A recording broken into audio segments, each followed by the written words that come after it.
오늘 이 새벽에 우리에게 주신 하나님의 말씀은 히브리서 10장 1절에서 18절까지 말씀입니다. 히브리서의 말씀 속에 우리는 예수님에 대한 여러 가지 칭호를 볼 수가 있습니다. 히브리서 1장 2절의 말씀에 보면 예수님을 만유의 상속자라고 표현했습니다. 2장 10절에 있는 말씀에는 구원의 창시자, 이분이 예수님이시다 라고 말씀했습니다.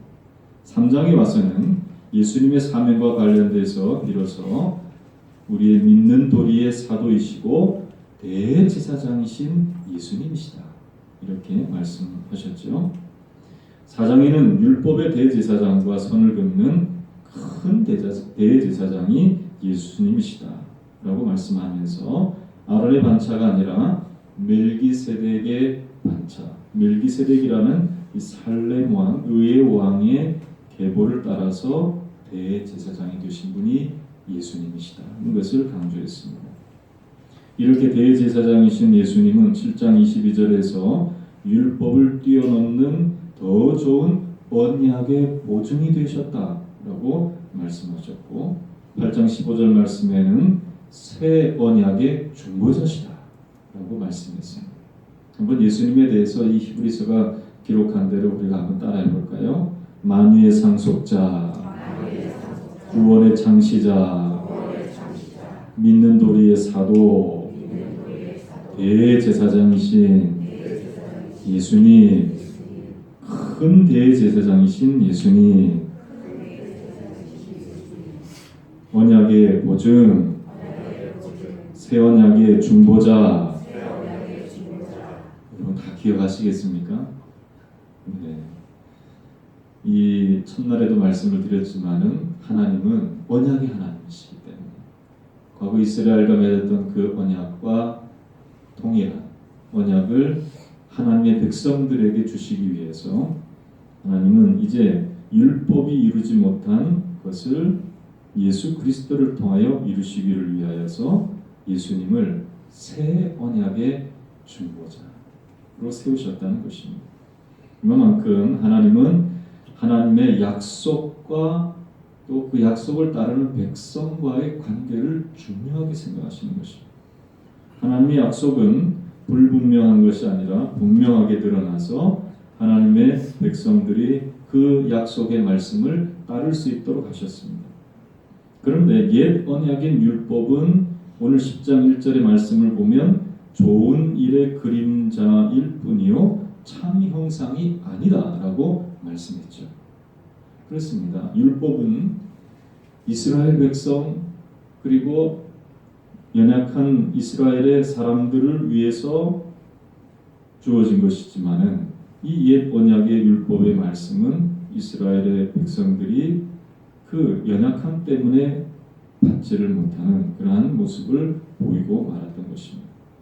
그리하여서 이 옛 언약인 율법은 온전하지 못한 율법으로 주어지게 되었고 이 옛 언약의 율법을 완성하시는 분으로 예수님이 오셔서 새 언약으로 오셔서 예수님은 우리 모든 신령들이 우리의 행함과 우리의 수고와 노력과 관계없이 예수님이 모든 것을 행하심으로 말미암아 예수님이 하나님의 의를 이루어 주셨다는 것을 말씀하고 있는 것입니다. 그렇습니다. 이것을 우리는 분명히 믿고 예수님을 통해서 우리의 죄가 사하여지고 우리가 은혜 아래에 거하게 되었음을 분명히 생각할 수 있는, 믿을 수 있는 믿음의 사람들이 되어야 할 줄로 믿습니다. 오늘 본문은 이러한 사실을 시편 40편의 말씀과 예레미야 선지자의 말씀을 인용하여서 설명하고 있습니다. 먼저 시편 40편의 다윗의 시를 통하여서 예수님께서 하나님의 뜻을 이루시기 위하여 몸으로 제사를 드리셨다는 것을 강조하고 있습니다. 시편 40편의 말씀을 인용한 것 중에서 오늘 말씀을 보면요, 이 5절 이후에 나와 있는 말씀인데요. 그러므로 주께서 세상에 임하실 때에 이르시되 하나님이 제사와 예물을 원하지 아니하시고 오직 나를 위하여 한 몸을 예비하셨도다. 번제와 속죄제는 기뻐하지 아니하시나니 이에 내가 말하기를 하나님이여 보시옵소서. 두루마리 책에 나를 가리켜 기록된 것과 같이 하나님의 뜻을 행하러 왔나이다. 이렇게 고백한 것은 다름이 아니라 이 다윗이 예수 그리스도를 통하여서 예수님이 몸으로 제사를 드리시고 하나님의 기뻐하심을 힘있게 될 것이다 하는 것을 예언하는 말씀이라는 것입니다. 그런데 사실은 이 5절에 오직 나를 위하여 한 몸을 예비하셨도다, 이 말씀은 이 히브리 기자가 시편 40편의 말씀에 더해서 얘기한 것입니다.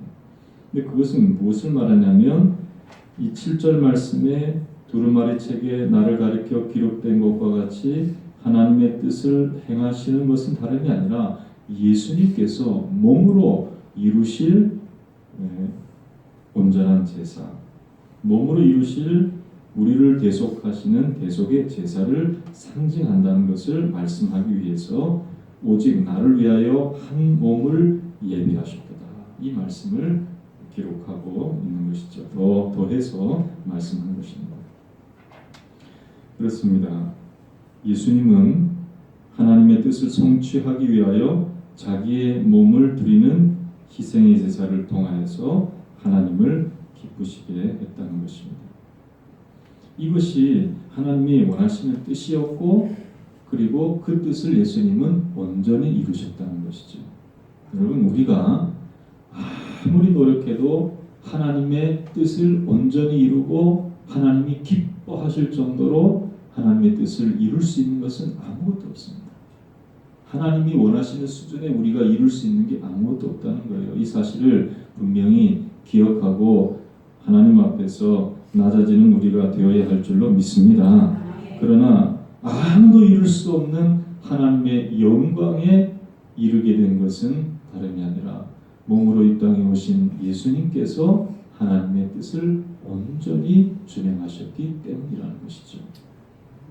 그렇습니다.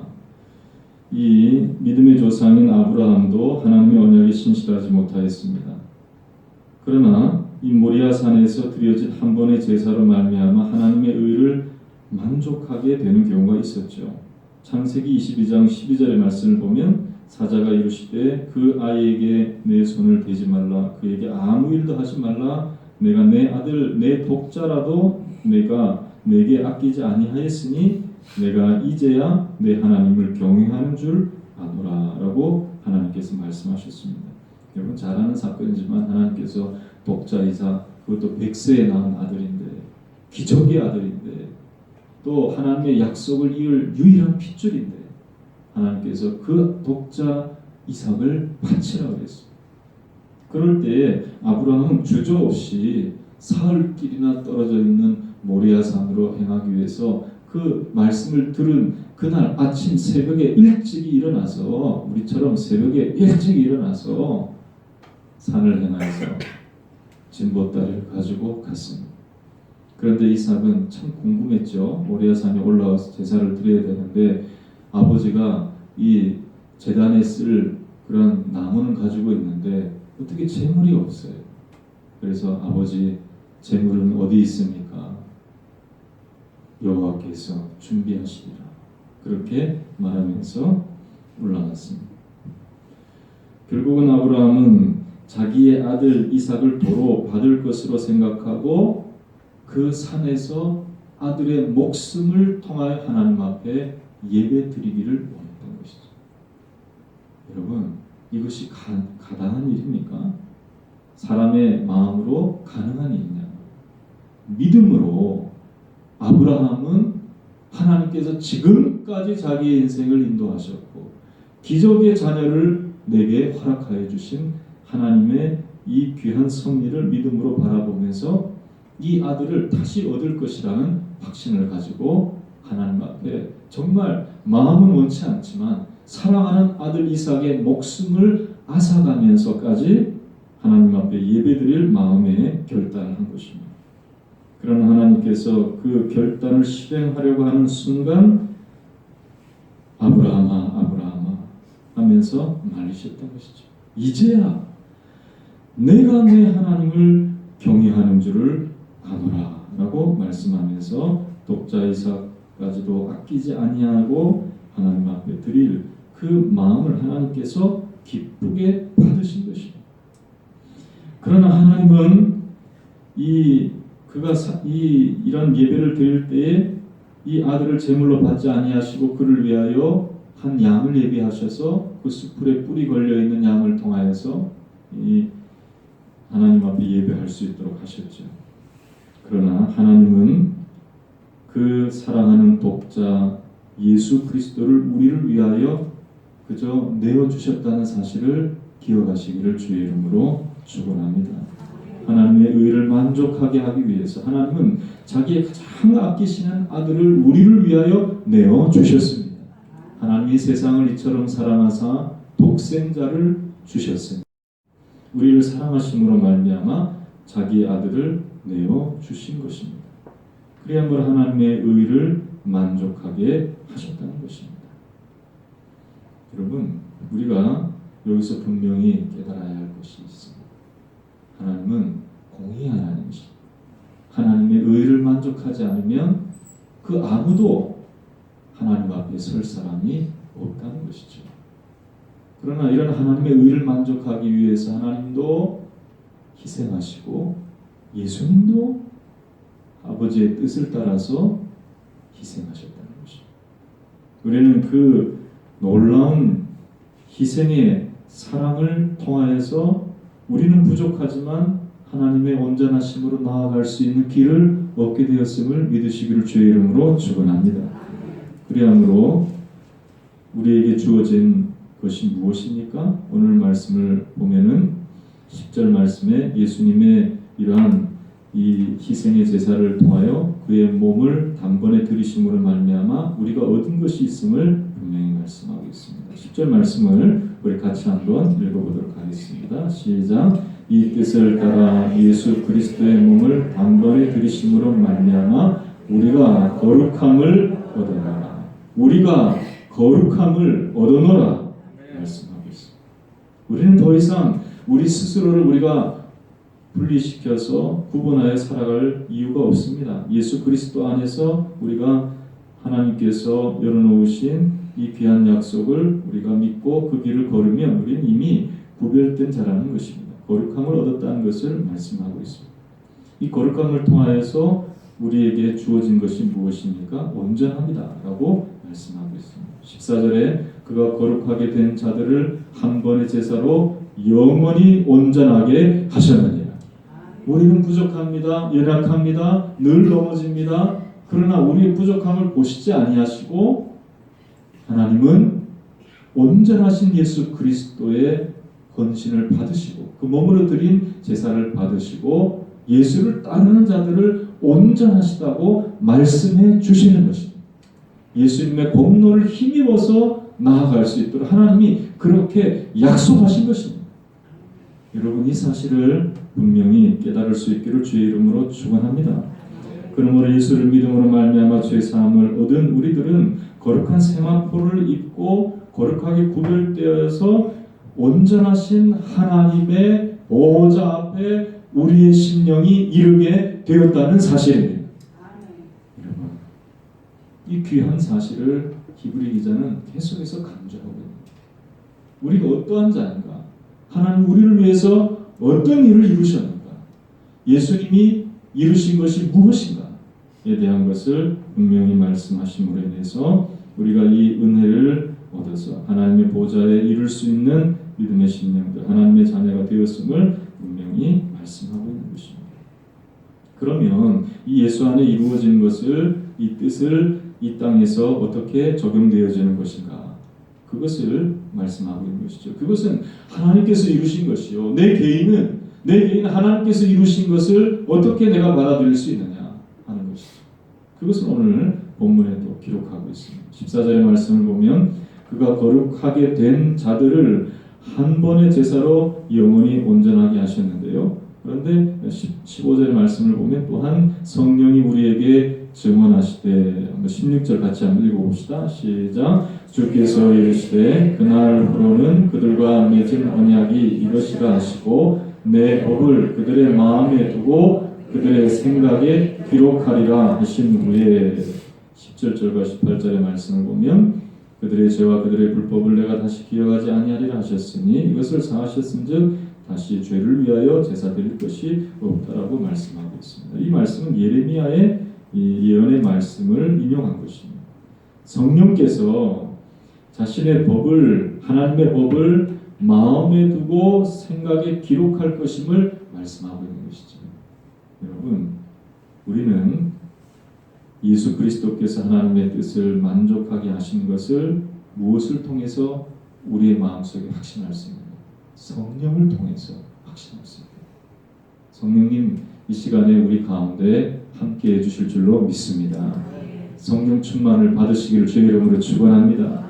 예수님은요, 하늘에 올라가시고 승천하셔서 하늘 성소에 오르셔서 영원한 대제사장이 되어주심으로 지금 믿는 자들을 위하여 하나님 보좌 우편에서 우리를 위해서 친히 간구하고 계시다고 말씀했습니다. 그러나 오르시면 다시 내리실 것이 있다고 그랬습니다. 그게 무엇이냐면 성령의 충만함을 주시겠다는 것이죠. 이것은 오순절 마가다락방에서 이루어진 사건이요, 또 주 예수 그리스도의 이름을 믿고 죄 사함을 얻는 모든 심령 가운데 약속하신 것임을 믿으시기를 주의 이름으로 축원합니다. 성령의 충만을 받아야 할 줄로 믿습니다.